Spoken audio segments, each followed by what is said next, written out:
हरिः ॐ। गणानां त्वा गणपतिं हवामहे कविं कवीनामुपमश्रवस्तमम् ज्येष्ठराजं ब्रह्मणां ब्रह्मणस्पत आनशृण्वन्नोतिभिः सीदसादनम्।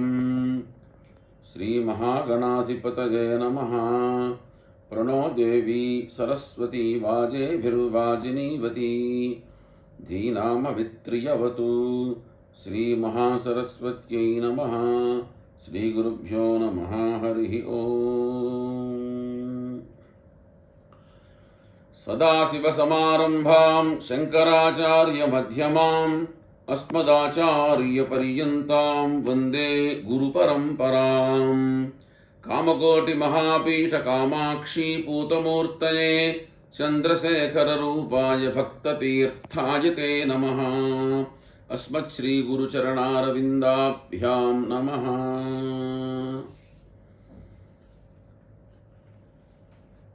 చంద్రశేఖర పరమాచార్య స్వామి వారి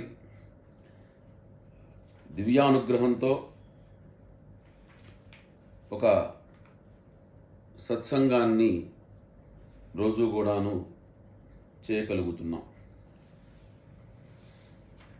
భగవద్ అనుగ్రహం కనుక లేకపోతే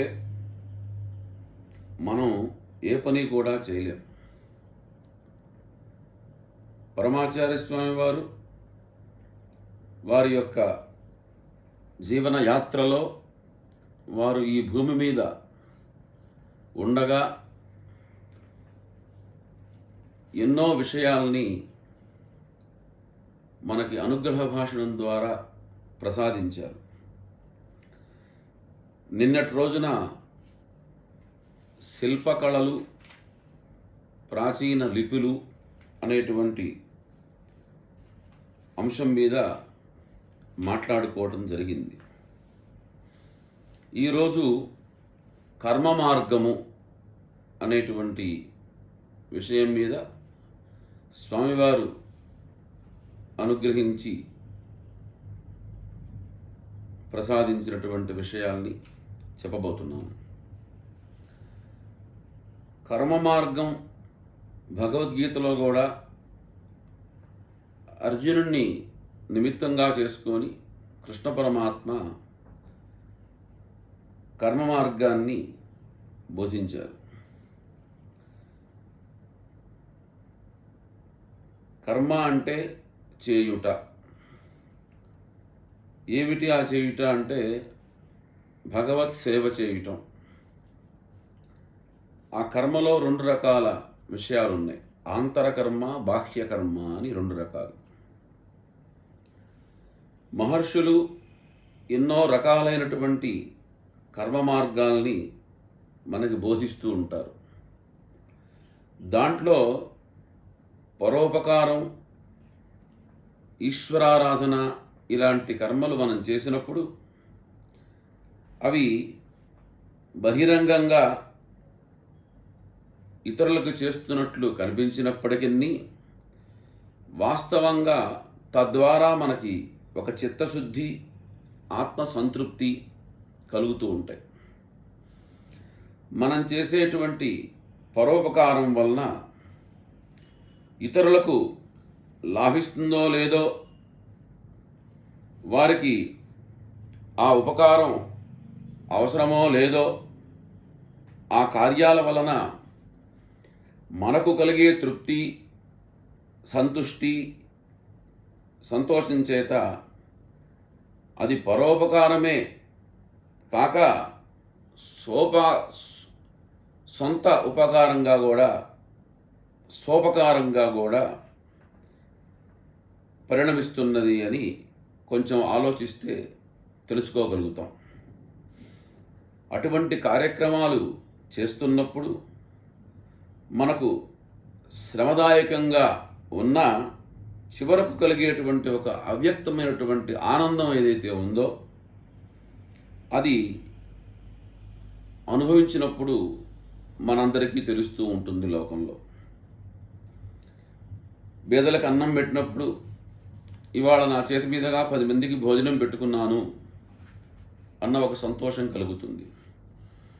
అలాగే ఎవరన్నా ఇద్దరు వాగ్వివాదం చేసుకుంటున్నప్పుడు మనం వెళ్ళి దాన్ని ఆపగలిగినప్పుడు మనకి సమయం కాస్త వృధా అయినప్పటికీ వారి మధ్య గొడవలు లేకుండా చేయగలిగామే అన్నటువంటి ఒక తృప్తి మనకు కలుగుతుంది. దీన్నే ఒక అవ్యక్తమైనటువంటి ఆనందము అని మనం చెప్తూ ఉంటారు పెద్దలు.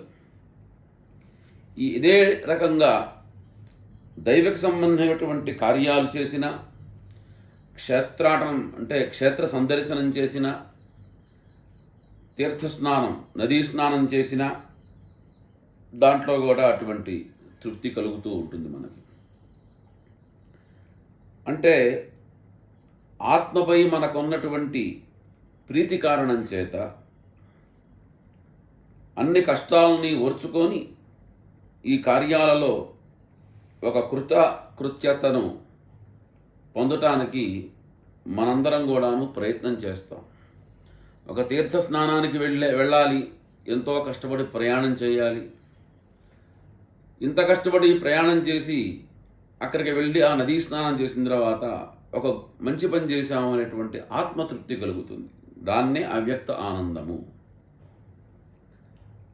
అలాగే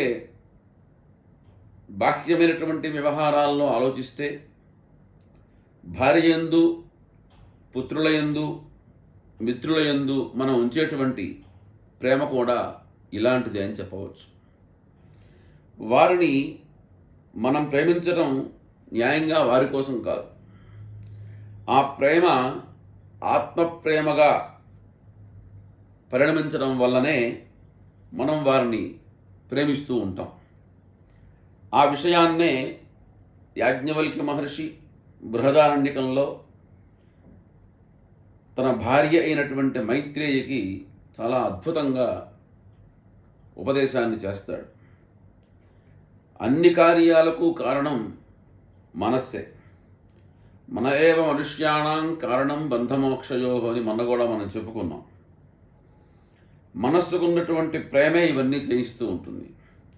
ఆ ప్రేమ కోసం మానవుడు ఎన్ని కష్టాలైనా పడుతూ ఉంటాడు. ఎటువంటి త్యాగానికైనా వెనకాడాడు. ఒక పూర్ణతను అనుసరించి ఆత్మార్థమే మనం ఇటువంటి కార్యక్రమాల యందు కార్యోన్ముఖమై ఉంటూ ఉంటాం. స్వార్థం కోసం చేసేటువంటి ధనార్జన ఏదైతే ఉంటుందో అది మనస్సుకి పెద్ద తృప్తిని వాస్తవంగా ఇవ్వదు. అట్లే ఇంద్రియాల కోసం చేసేటువంటి తృప్తి ఏదైతే ఉంటుందో అది కూడా చివరికి అశాంతిగానే మారుతుంది.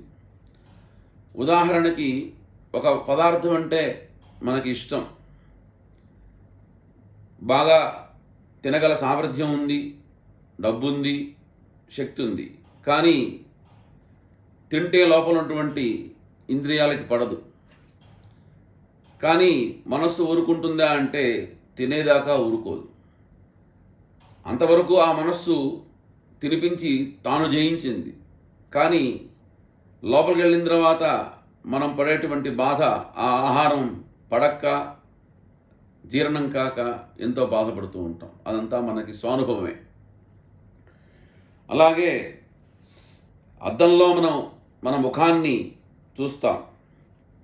ఆ బింబానికి బొట్టు పెడదామా అని పూనుకుంటే ఆ బొట్టు ఆ అద్దాన్ని నల్లగా మార్చేస్తుందే తప్ప అది బింబానికి ఏ విధమైనటువంటి ప్రయోజనం లేదు. అదే బింబానికి మూలమైనటువంటి మన నుదుటి యందు గనక బొట్టు పెట్టుకుంటే అద్దంలో ఉన్నటువంటి ప్రతిబింబపు నుదుటిపైన బొట్టు ఉంటుంది. మన కోసమని చేసుకునే కార్యాలన్నీ కూడాను అద్దంలో కనబడేటువంటి బింబానికి బొట్టు పెట్టడం లాంటిది. ఇదొక్కటి గుర్తించాలి మనం. మనస్సు అనేటువంటి ఒక మాయా దర్పణం లాంటిది. ఆ దర్పణం అంటే అద్దం. ఆ మాయా దర్పణంలో ప్రతిబింబించేటువంటి పరమాత్మను నేను అని భావిస్తున్నాం. ఆ బింబాన్ని అలంకరించడం అంటే వాస్తవంగా పరమాత్మనే మనం అలంకరించాలి. ఈ ప్రపంచం విష్ణుమయం, సర్వం విష్ణుమయం జగతు, వేవేష్టీతి విష్ణు అని. విష్ణువు సర్వవ్యాపకుడు, ఆయన లేనటువంటి చోటు లేదు. అందుకోసమే ఆయన నృసింహావతారంలో ప్రహ్లాదుడు హిరణ్యకశిపుడు ఎక్కడ్రా నీ విష్ణువు అంటే, నా విష్ణువు అన్ని చోట్ల ఉన్నాడు అని చెప్పినప్పుడు, ఎక్కడున్నాడ్రా నీ విష్ణువు అని మరోమారు విష్ణువుని గురించి అడిగితే, ఇదిగో ఈ స్తంభంలో ఉన్నాడు అనగానే ఆ స్తంభంలో నుంచి వచ్చినటువంటి కథ మనందరికీ తెలిసిందే. కాబట్టి పరమాత్మ విష్ణువు లేనటువంటి చోటు ప్రపంచంలో ఉంది అంటే అది సర్వాబద్ధం.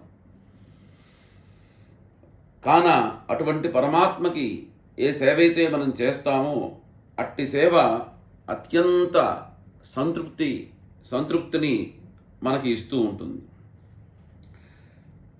ప్రపంచం పరమాత్మ స్వరూపమని అంటే మనసు పరమాత్మ స్వరూపమనే అర్థం. మనస్సు అనేటువంటి అర్థాన్ని మనం తొలగించాలి. పరమాత్మ స్వరూపమే మనము అన్నటువంటి భావన అనుభూతినిస్తుంది. దానినే ధ్యానము అని అంటారు. మనం చేసేటువంటి ఎన్నో కార్యక్రమాలు ఉన్నాయి లోకంలో. ఆ కార్యాలన్నీ కూడాను చివరకు కర్మరహితమైనటువంటి స్వరూప స్థితిని, ఆత్మధ్యాన నిరతిని తెచ్చిపెడుతూ ఉంటుంది. అనుష్ఠానాలు మనం లోకంలో ఏం చేసినా దానికి అంతిమ స్థితి ఏంటంటే కర్మస్వరూప స్థితిని పొందటమే అంతిమ స్థితి. ఎన్నాళ్ళు కర్మ చేస్తాం?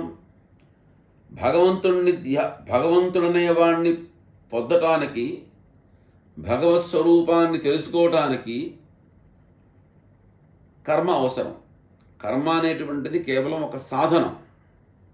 కాశీ వెళ్ళి విశ్వేశ్వర దర్శనం చేయాలి. డబ్బున్నవాడు విమానంలో ప్రయాణం చేస్తాడు,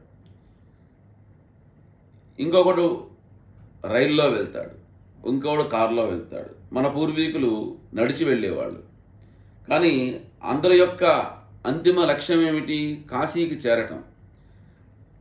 కాశీ చేరటానికి విమానమే పరమావధ, రైలు మార్గమే పరమావధ, నడకే పరమావధ అంటే ఈ మూడు కాదు. అంతిమ లక్ష్యం విశ్వేశ్వర దర్శనం చేసుకోవటం జీవితంలో అంతిమ లక్ష్యం. అలాగే మీరు దానం చేయండి, పరోపకారం చేయండి, యజ్ఞం చేయండి, యాగం చేయండి. కర్మరహిత స్థితిని కనుక మనం, కర్మరహితమైనటువంటి స్వరూప స్థితిని కనుక మనం పొందలేకపోయినాము అంటే అటువంటి కర్మ చేసి నిరుపయోగం. మనం పలు రకాలైనటువంటి కార్యక్రమాలు చేసి సంతోషించినా చివరకు కార్యరహితమైనటువంటి సుషుప్తి స్థితి ఏదైతే ఉందో అటువంటి స్థితిలోని శాంతిని మనం పొందగలగాలి. కర్మకే మనం ఎప్పుడూ కూడాను బద్ధులమై కర్మఠులుగా మనం నిలవకూడదు. ఈ తత్వాన్నే ఆదిశంకర భగవత్పాదుల వారు మనందరికీ కూడాను అనుగ్రహించారు. కాబట్టి మనం శాంతమైనటువంటి ఏదైతే స్థితి ఉంటుందో ఆ స్థితిని ధ్యానయోగపూర్వకమైనటువంటి సమాధి స్థితి అంటే కార్యరహితమైనటువంటి ఆంతర్య శాంత స్థితిని పొందటానికి మనం ప్రయత్నం చేయాలి. అటువంటి అంతరంగ శాంతికి ఎప్పుడూ కూడాను భంగం ఉండదు. అది ఎలా సాధ్యం అంటే దీనికి వాంగ్నియమం చాలా అవసరం. ఆహార నియమం, సాత్వికమైనటువంటి ఆహారం తీసుకోవటం, ఎంత వీలైతే అంత మాట్లాడటం మానేయటం. రమణ మహర్షి ఎప్పుడో మాట్లాడేవారు.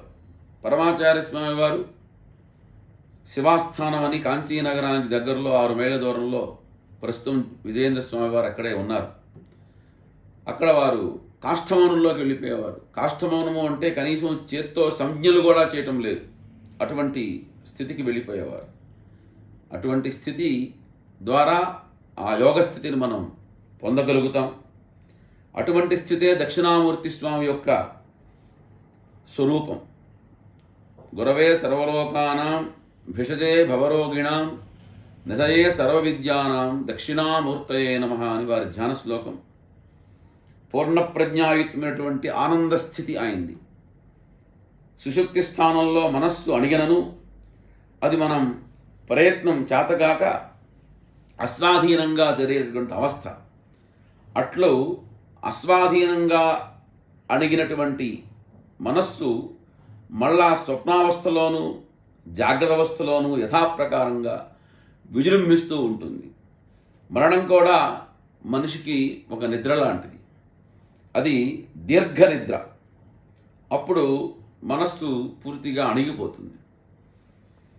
కానీ మరొక జన్మ సిద్ధం కాగానే అది మళ్ళీ విజృంభించి దాని పని చేయడం ప్రారంభిస్తూ ఉంటుంది. అందుచేతనే మనస్సు స్వాధీనంగా బుద్ధియుక్తంగా ఉండాలి, అణిగి ఉండాలి. లోకంలో మనం ఎవరన్నా తప్పు చేస్తే ఒకటే మాట, మన పూర్వీకుల దగ్గర నుంచి వచ్చిన అలవాటు ఏంటంటే వాడు బుద్ధి లేనివాడండి అంటారు. అలాగే బుద్ధి ఉండి నువ్వు ఈ పని చేసావా, చేసే పని ఎందు బుద్ధి పెట్టి చెయ్యి అని ఆ బుద్ధితో అనేక రకాలైన విషయాల్ని మనం చెప్తూ ఉంటాం. అంటే బుద్ధి అనేది చాలా గొప్పది. ఆ బుద్ధిని ఎప్పుడూ కూడాను మనకు స్వాధీనంలో పెట్టుకుంటేనే మనకు స్థిరమైనటువంటి ఆనందం లభిస్తుంటుంది. భగవంతుడి యొక్క స్వరూపం ఎట్లా ఉంటుంది అని ఒక చోట వర్ణిస్తూ స్థిరతరానంద స్వభావాయతే ఆకాశశ్చికురాయతే దశదిశా భోగోదుకూలాయతే వేదాంతో నిలయాయతే సువినయో యస్య స్వభావాయతే. ఎక్కడుంటాడయా పరమాత్మ? కాశీలో ఉన్నాడా, కేదార్లో ఉన్నాడా, గంగోత్రిలో ఉన్నాడా, యమునోత్రిలో ఉన్నాడంటే అక్కడెక్కడా ఉండడు. అక్కడ ఉంటాడో అని వెళ్తూ ఉంటాం, వెతుక్కుంటూ ఉంటాం. అక్కడ ఉండడు ఆయన. వేదాంతో నిలయాయతే. ఆయన అడ్రస్ ఏమిటి అంటే వేదాంతం ఎక్కడ ఉందో అక్కడే ఉంటాడు.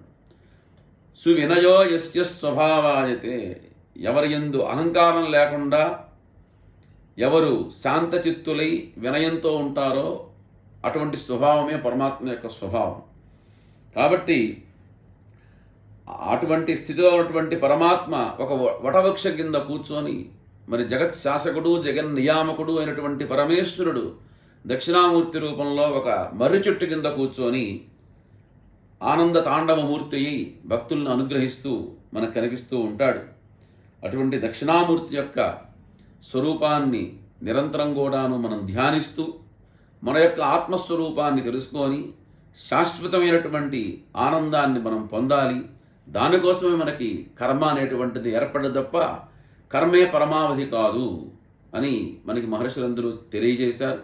అటువంటి స్థితిని మనం పొందటానికి ఆ దక్షిణామూర్తి గురువు మనల్ని అనుగ్రహించుగాక అని ప్రార్థిస్తూ సర్వం శ్రీ గురుపరదేవతార్పణమస్తు.